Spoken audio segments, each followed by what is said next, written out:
할렐루야. 우리 주님께서 우리 모두에게 시간에 넘치는 은혜를 주시기를 원합니다. 우리가 함께 은혜를 나누고자 하는 말씀의 제목은 아브라함의 믿음 그 첫 번째입니다. 본문은 히브리서 11장 8절에서 10절까지입니다. 우리는 아브라함을 믿음의 조상이라 이렇게 부릅니다. 믿음으로 구원을 받은 최초의 인물이었다라는 의미에서가 아닙니다. 아브라함 전에 믿음으로 구원을 받은 사람은 에녹도 있었고 아벨도 있었고 노아도 있었습니다. 그런데 왜 아브라함을 믿음의 조상이라고 부릅니까? 그것은 인간의 삶의 전 영역을 통하여 믿음의 걸음걸이를 상세하게 보여준 최초의 인물이었다는 의미에서 그렇습니다. 그는 우리가 걸어가는 생의 걸음걸이를 모범적으로 걸어간 대표적인 사람이었습니다. 이를테면 실패 속에서도 어떻게 믿음으로 다시 일어나게 되었고, 절망과 좌절 속에서도 어떻게 다시 힘을 얻어 일어나게 되었으며, 심지어 죄를 짓고도 어떻게 다시 회복되었는지를, 즉 인간의 전반적인 삶을 통하여 그의 믿음을 보여준 최초의 사람이었다는 의미에서 그를 믿음의 조상이라고 부르는 것입니다. 우리는 오늘부터 믿음의 조상이라고 불리는 이 아브라함의 믿음에 대해서 몇 번 나누어서 생각해 보기를 원합니다. 오늘 그 첫 번째 시간으로 그의 믿음은 첫째로 순종하는 믿음이었습니다. 이는 아브라함은 순종을 통하여 자신의 믿음을 보여주었다는 의미입니다. 인간이 생각하는 순종의 범주는 매우 합리적이고 이해되는 영역뿐입니다. 이는 이해되고 납득이 되는 부분만 순종한다는 말씀이 옳습니다. 그러나 믿음을 가진 사람의 순종은 그 차원을 훨씬 뛰어넘는다는 사실을 우리는 알아야 합니다. 우리는 아브라함에게서 그러한 사실을 발견하게 됩니다. 갈대아 우르에서 우상 장사의 세 아들 중 마지로 태어난 그는 사회적으로 기반을 닦아 상당한 명성과 부를 이루었습니다. 이제 자신의 아버지가 세상을 떠나는 날에는 아버지의 재산 3분의 2를 상속받아 더욱 더 거부가 될 입장에 놓여 있었습니다. 그런 그에게 하나님이 나타나셔서 너는 너의 고향과 친척과 아비 집을 떠나 내가 내게 보여줄 땅으로 가라고 청청병력과 같은 말씀을 하셨습니다. 그는 지금까지 하나님에 대하여 들어본 적도 없고 믿지도 않았습니다. 생명부지의 신으로부터 그분을 떠나라는 명령을 들었을 때에 아브라함의 마음이 어떠했겠습니까? 그곳에는 오랫동안 사귀어 온 친구도 있었고 그가 지금까지 혼신의 힘을 다하여 일구어 놓은 번창한 기업도 있었으며 일가 친척에 있는 잔뼈가 굵은 고향이었습니다. 더군다나 그의 나이는 지금 75세나 될 정도로 늙어 있었습니다. 사람이란 나갔다가도 늙으면 고향으로 다시 돌아와 어릴 때 뛰놀던 뒷동산에서 묻히기를 원하는 법인데 그 나이에 고향 친척을 따라라니 도저히 이해가 되지 않았을 것입니다. 거기에다 더욱 받아들이기 힘든 것은 갈 곳을 가르쳐 주지 아니하시고 무조건 떠나라고 하신 것입니다. 미리 갈 곳을 알려라도 주신다면 여러 날 동안 여행을 위한 모든 준비를 갖췄을 텐데 전혀 가르쳐 주지 않으시고 무조건 가라고 하시기에 정말 암담했을 것입니다. 여러분 같으면 어떻게 했으실 것 같습니까?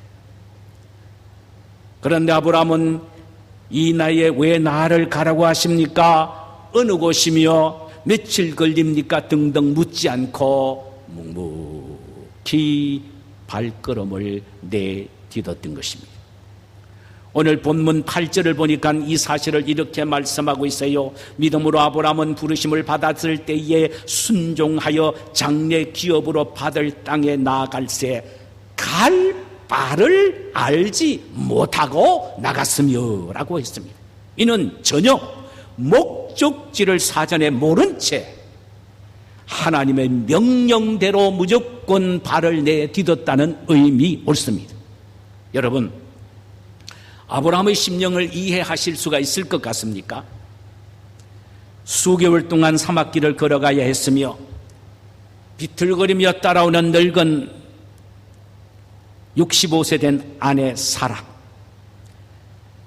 이따금씩 불평하며 따라오는 조카 롯, 그리고 로비들과 육축들, 상상해 보건대 먼 거리를 따라오느라 지쳐 죽거나 병들어 죽은 가축이나 노비들도 꽤 있었을 것으로 생각됩니다. 그때마다 괜한 고생만 사서 한다며 불평하는 아내 사례의 등살도 이만저만이 아니었을 것입니다. 이런 환경 속에서 아브라함의 마음 역시 갈등이 생겼을 것입니다. 그렇다고 해서 이따금씩 하나님이 나타나시거나 하나님의 음성을 들려주시는 것도 아니었습니다. 그러니까 얼마나 답답하겠습니까? 얼마나 답답하겠습니까? 우리가 알아야 될 것은 하나님이 갈대아 우르에서 아브라함에게 나타나셔서 말씀하신 후에 가나안에 도착할 때까지 수개월 동안 전혀 나타나거나 말씀하시지 아니하셨다는 사실입니다. 그럼에도 불구하고 아브라함이 그 어려운 환경을 극복하고 목적지 가나안까지 올 수 있었던 것은 그가 하나님의 말씀을 쫓았기 때문이라고 창세기 12장 4절에서는 말씀합니다. 그러면 아브라함이 여호와의 말씀을 쫓아간 그 말씀이 도대체 무슨 말씀이었습니까? 그 말씀의 내용이 창세기 12장 1절에서 3절에 기록이 되어 있습니다. 여호와께서 아브라함에게 이르시되 너는 너의 고향과 친척과 아비집을 떠나 내가 내게 보여줄 땅으로 가라. 내가 너로 큰 민족을 이루고 내게 복을 주어 내 이름을 창대하게 하리니 너는 복이 될지라. 너를 축복하는 자에게 내가 복을 내리고 너를 저주하는 자에게 내가 저주하려니 땅의 모든 족속이 너로 말미암아 복을 얻을 것이라. 바로 아브라함은 하나님의 이 말씀을 쫓아간 것입니다. 여러분, 우리는 아브라함을 통하여 진정한 순종이 무엇인지를 배울 수가 있습니다. 현실적으로는 도저히 이해가 되지 않고 납득이 되지 않을 정도로 환경이 어렵게 전개된다 해도 진정한 순종은 하나님의 말씀을 쫓아가는 데 있다는 사실입니다. 성경에 보면은 롯은 아브라함을 쫓아갔으나 아브라함은 하나님의 말씀을 쫓아갔다라고 했습니다. 우리가 하나님을 믿는다면 그분의 말씀을 쫓아가는 순종은 필수적입니다. 그러므로 순종은 믿음의 열매이고 믿음은 순종의 뿌리인 것입니다. 뿌리가 매우 중요합니다. 그러나 열매가 맺어지지 않는 뿌리는 그것은 죽었거나 병든 뿌리인 것입니다. 건강한 뿌리는 반드시 열매를 맺게 되어 있습니다. 주님은 열매를 보고 그 나무를 안다고 말씀하셨습니다. 이는 열매인 순종을 보고 그 사람의 나무인 믿음을 알 수가 있다라는 말씀입니다. 유명한 설교가 조나단 맥로우드 목사님은 이런 말을 했습니다. 순종은 믿음의 딸이다. 여러분, 우리가 잘 알지요. 그 딸을 보면 그 어머니를 알 수 있듯이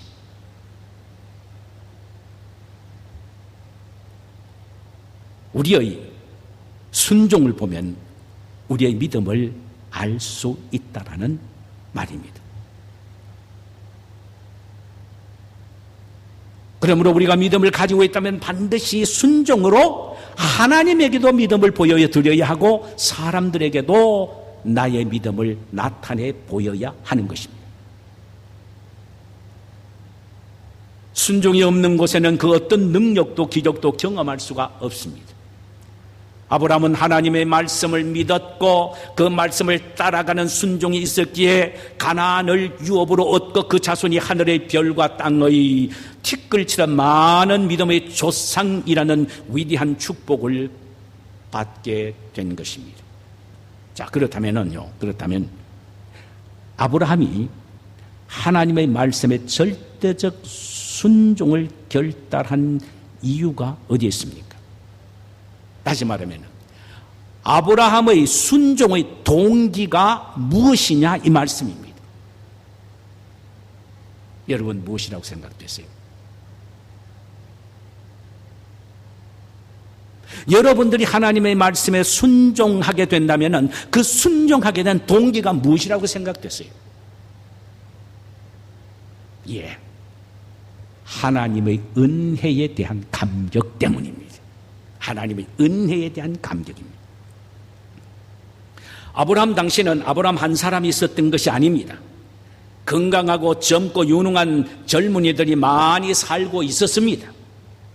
그럼에도 불구하고 늙은 자신을 한 민족의 시조뿐만 아니라 믿음으로의 조상으로 불러주신 것이 하나님이십니다. 물론 그 전까지 아브라함은 하나님이 어떤 분이신지를 전혀 몰랐습니다. 그러므로 하나님에 대한 신앙도 없었지요. 첫째의 우상을 섬겼던 자였습니다. 그런 그에게 하나님이 나타나셔서 너는 너의 고향과 친척과 아버지 집을 떠나 내가 네게 보여줄 땅으로 가라. 내가 너로 큰 민족을 이루고 네게 복을 주고 내 이름을 창대하게 하리니 너는 복이 될지니라고 말씀하신 것이었어요. 75세의 나이에 아직 자식 없이 생의 희망도 상실한 채 낙심하고 있는 그에게 찾아오셔서 자식뿐만 아니라 그를 통해 큰 민족을 이루게 하시겠다는 것이었습니다. 이 말을 들은 아브라함은 어떠했겠습니까? 그야말로 황홀했을 것입니다. 이 아브라함의 태도와 반응에 대해서 신약 성경 스데반이 사도행전 7장 2절에서 이렇게 주석을 달고 있습니다.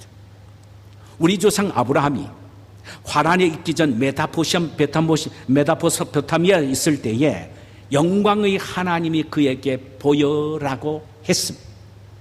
이는 사단이 종이 되어 우상을 섬기며 아무런 소망이 없던 그에게 영광의 하나님이 나타나셔서 그에게 새로운 희망을 주셨다란 말입니다.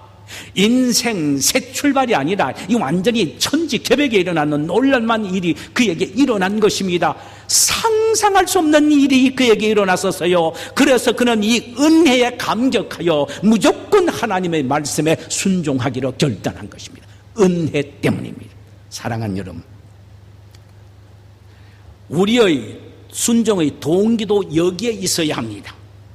우리 역시 이방인으로서 하나님을 알지도 못했고 믿지도 않았었습니다. 이 사실을 에베소서 2장 2절에서 바울은 우리의 운명에 대해서 이렇게 또한 말씀을 하고 있습니다. 그때 우리는 공중권세 잡은 사단의 요구를 따라서 사는 사단의 종이었으며 종국적으로는 하나님의 진노로 지옥 형벌을 면할 길이 없는 존재였다라고 했습니다. 우리는 희망도 소망도 없고 공중권세 잡은 사단의 종으로 지옥 형벌을 예약해 놓고 있었던 존재였단 말입니다. 그런 우리를 구원하기 위하여 당신이 하나뿐인 외아들 예수를 이 세상에 보내시오.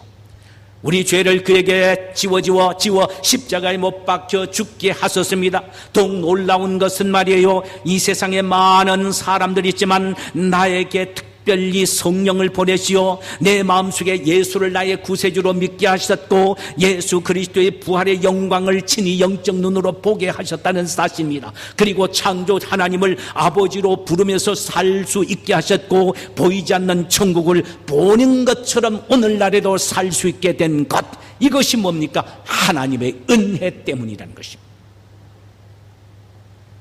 에베소서 2장 8절에서는 이 기가 막힌 믿음이 나의 선택의 결과가 아니고 하나님으로부터 받은 선물이라고 말을 합니다.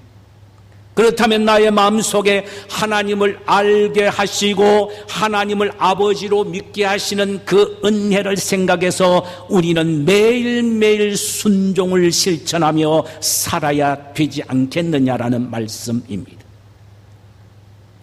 믿음의 조상인 아브라함의 순종이 그의 은혜의 근거를 한다면 아브라함의 후손인 우리 역시 순종이 주님이 우리에게 베풀어 주신 은혜의 근거를 해야 한다는 말씀이에요. 하나님의 은혜 때문에 자신의 생을 송두리째 던진 사람들 우리 주변에 많이 있습니다.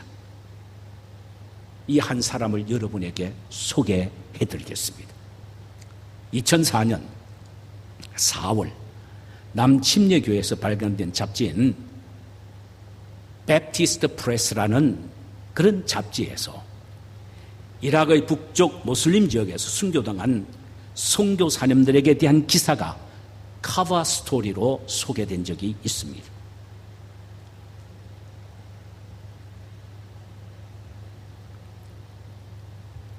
그들은 그해 3월 15일 난민들을 돕기 위하여 차를 타고 난민촌으로 들어가다가 테러의 공격을 받아 차에 탄 5명 중 4명은 그 자리에서 죽고 1명은 중상을 당했습니다. 세상을 떠난 4명 중 4명 중에 38살 된 한 자매의 이야기가 거기에 특별히 소개가 되었습니다. 캐롤 왓슨이라는 자매로 그녀는 1997년 사랑하는 약혼자와 결혼을 하기 위하여 날짜를 받아놓고 있는 가운데 갑자기 약혼자가 죽게 되는 아픔을 겪습니다. 그의 존경하는 아버지가 또한 세상을 떠나게 됩니다. 그 다음 해에는 일찍 떠난 어머니를 대신해서 자신을 키워온 할머니마저 세상을 떠나고 말았습니다. 그녀는 고아 아닌 고아가 되었습니다. 너무나도 충격을 받아서 하나님 앞에 엎드려 통격을 하는데 하나님의 음성이 들려졌습니다. 만약에 내가 너를 원한다면 너는 무엇을 할 수 있겠니? If I want you, what can you do it? 내가 너를 원한다면 너가 뭘 할 수 있겠니? What can you do for me? 그 음성을 듣게 됨과 동시에 그는 하나님의 은혜를 깊이 깨닫고 자신의 인생을 선교사로 헌신하기로 작정을 하게 됩니다. 그 자매가 선교지로 떠나면서 유서를 남겼습니다. 원래 위험적으로 떠나는 선교사들은 다 유서를 남기게 돼요. 지금도 마찬가지입니다. 다 남깁니다. 그런데 그 유서를 그가 만약에 선교지에서 죽게 될 경우에만 오픈하게 되어 있습니다.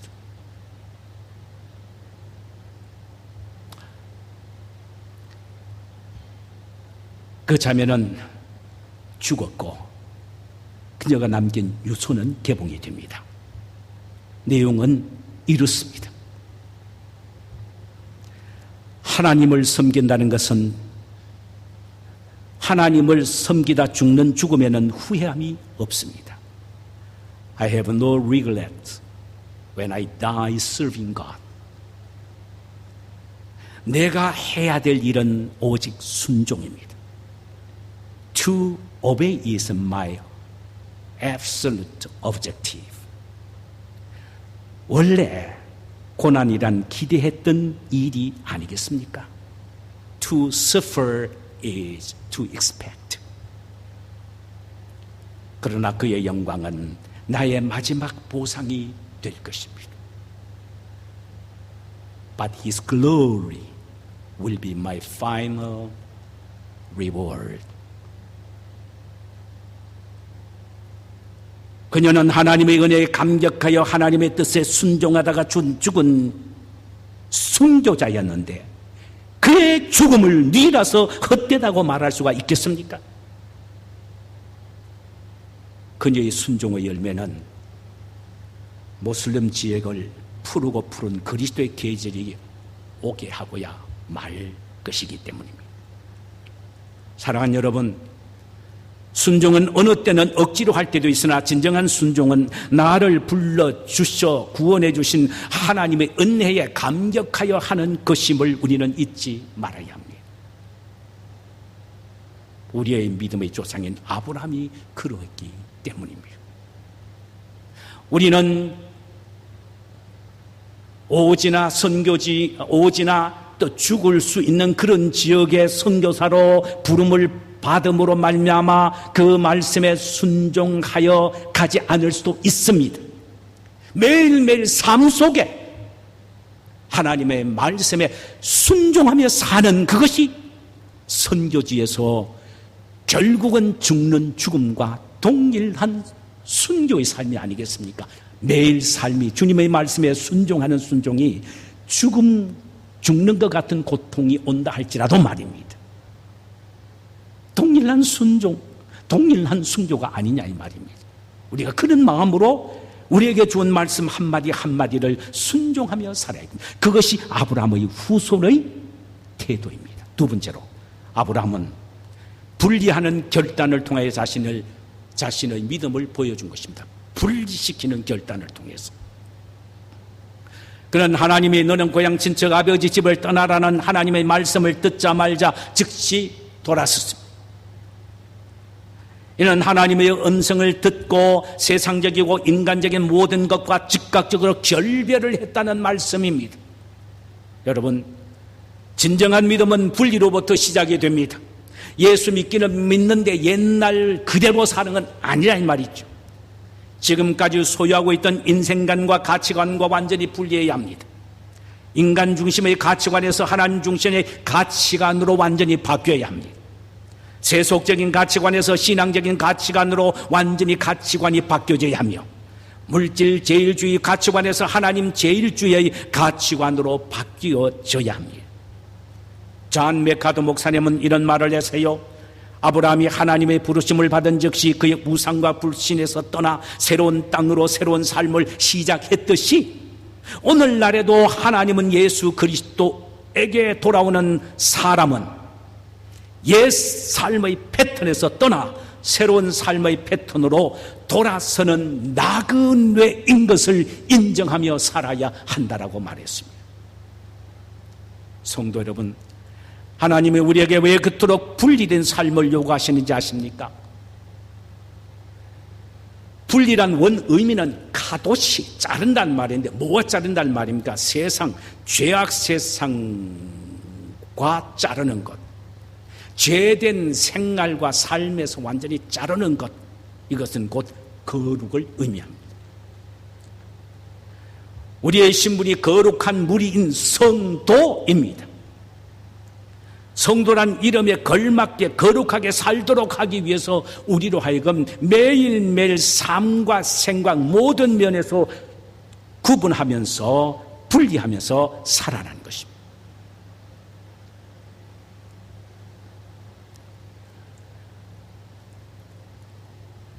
예수 믿고 교회에 나오면서도 아직 옛것을 버리지 못하고 그것에 여전히 얽매여 살아가고 있다면 진정한 신앙인이라고 말할 수가 없지요. 이 사실에 대해 예수님은 신약성경에서 누가복음에서 두 가지 예를 들어서 명쾌하게 말씀을 해주셨어요. 하나는 누가복음 17장 32절의 일, 롯의 아내에 대한 이야기였습니다. 그녀가 소돔성에서 나왔으면 뒤돌아보지 말라고 하신 하나님의 말씀에 따라 뒤돌아보지 말아야 했었습니다. 그런데 그만 뒤돌아보다가 결국은 소금 기둥이 되고 말았습니다. 보는 일에서 구분해야 됩니다. 돌아보지 말라 그러면 돌아보지 말아야 합니다. 이것이 분리입니다. 또 하나는 누가복음 9장 62절에 쟁기를 들고 뒤를 돌아보는 사람의 예화입니다. 밭을 가는 사람이 쟁기를 들고 뒤를 돌아보는 사람이 있습니까? 안 되지요. 만약에 그렇게 된다면 쟁기도 제대로 사용할 수 없을 정도로 그가 밭 가는 밭구랑은 엉망이 되어버릴 것입니다.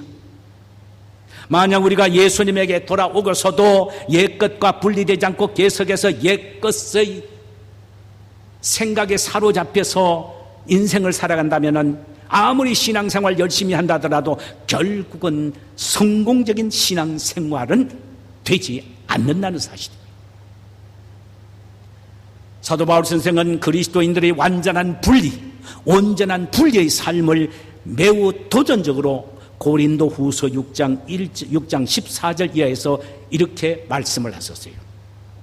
너희는 믿는 자와 믿지 않는 자와 멍해를 함께하지 말라.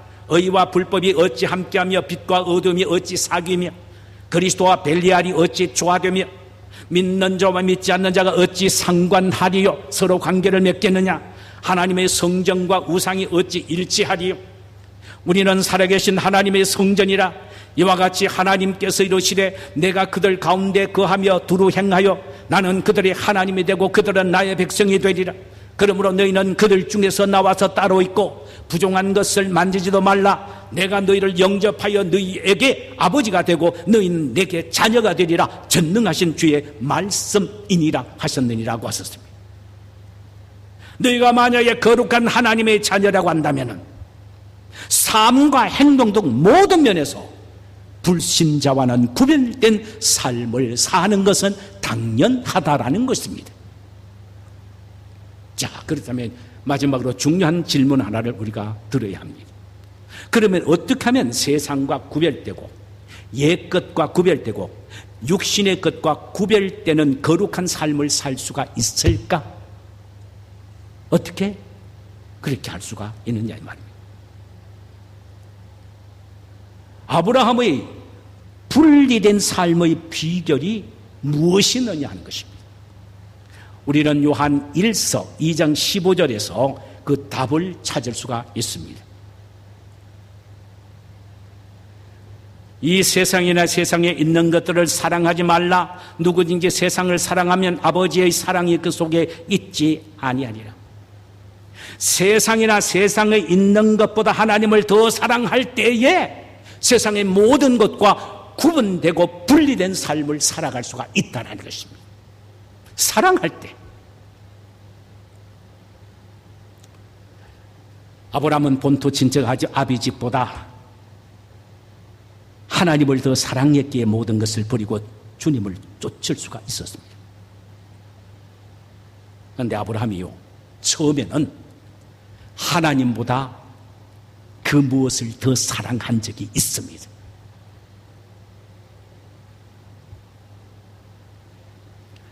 그가 갈대아 우르에서 떠나라는 하나님의 명령을 듣고 가나안으로 향하다가 화란에 들립니다. 중간 기척된 화란에 들립니다. 왜 화란에 들렸을까요? 아버지 때문입니다. 그는 아버지를 참 마지로서 사랑했습니다.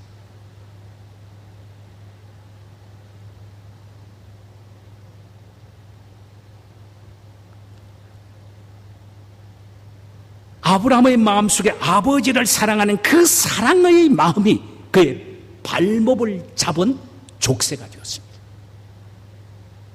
그 아버지가 게라였습니다.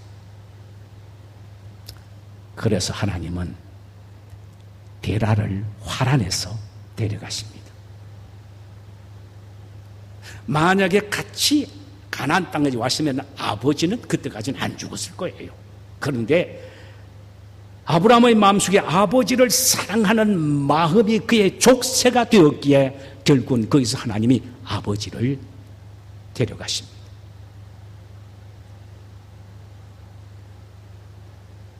하나님은 하나님만을 아브라함에게 사랑하기를 원하셨습니다.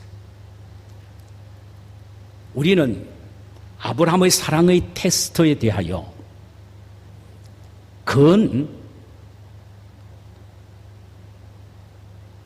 40년 이후에 다시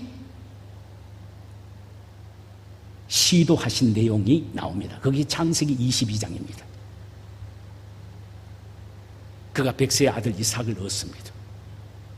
이삭이 16 내지 17살이 되었습니다. 그러던 어느 날 창세기 22장에 보면은 하나님이 아브라함을 시험하셨다라고 하셨습니다. 그러면서 어떤 일을 시험하셨냐면은 아브라함아, 거기 보면 내 사랑하는 내 아들, 내 독자 이삭을 데리고 내가 내게 지시하는 한 산에 가서 그를 번제로 드리라고 했습니다. 이건 정말 기가 막힌 일이에요. 하나님은 지금 뭘 테스트합니까? 아브라함에 대한 네가 네 자식을 더 사랑하느냐 나를 더 사랑하느냐. 여러분 같으면 어떻습니까? 100세 외동아들 낳았습니다. 눈에 넣어도 안 아플 아들입니다. 자기는 1000만 번 죽어도 좋다. 아들 많이 사랑하는 마음은 변함이 없었을 것입니다. 하나님이 그걸 아셨어요. 그래서 내 사랑하는 내 독자, 내 아들 이삭을 내가 네게 지시한 땅으로 가서 거기서 번제로 드리라고 말씀을 하신 것입니다.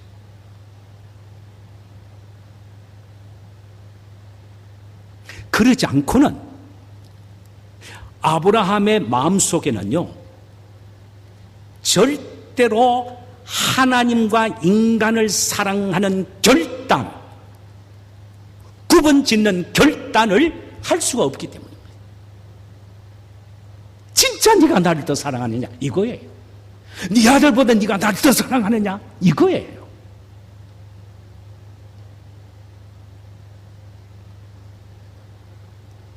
하나님을 더 사랑할 수 있을 때 비로소 내 아들 이삭은 하나님이 원하신다면 언제든지 나는 버릴 수가 있다. 언제든지 나는 버릴 수가 있다.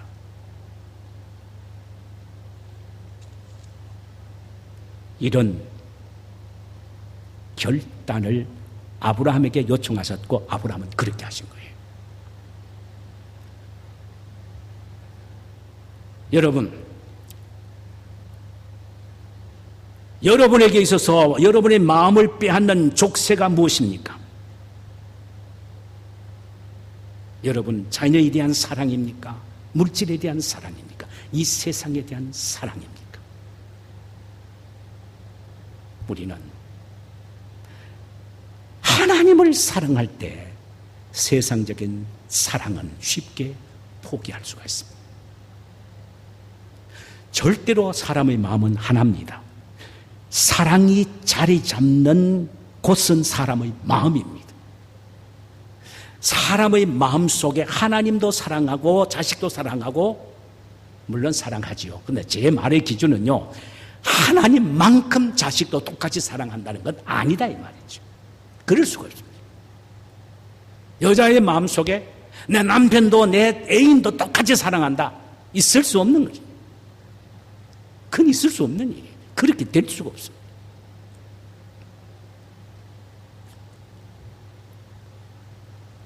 중요한 것은 하나님을 사랑하는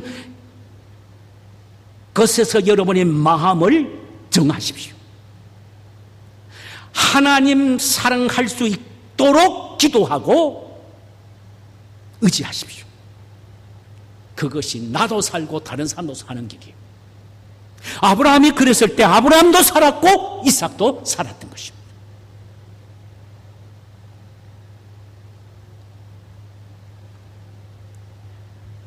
아브라함이 본토 친척 아비 집을 포기하고 돌아섰을 때에 어떤 방법이든 그의 아버지의 사랑이 그의 발목을 잡는 족쇄가 되었을 때 그 아버지가 화란에서 떠나는 일들이 있고 난 이후에 그는 가나안에 왔으므로 엄청난 하나님의 축복을 받게 된 것입니다. 우리가 하나님을 사랑함으로 옛날의 것 인간적인 것을 포기하고 분리하는 삶을 산다면 하나님은 전보다 더 풍성하고 넘치는 축복을 우리에게 주실 줄 믿습니다.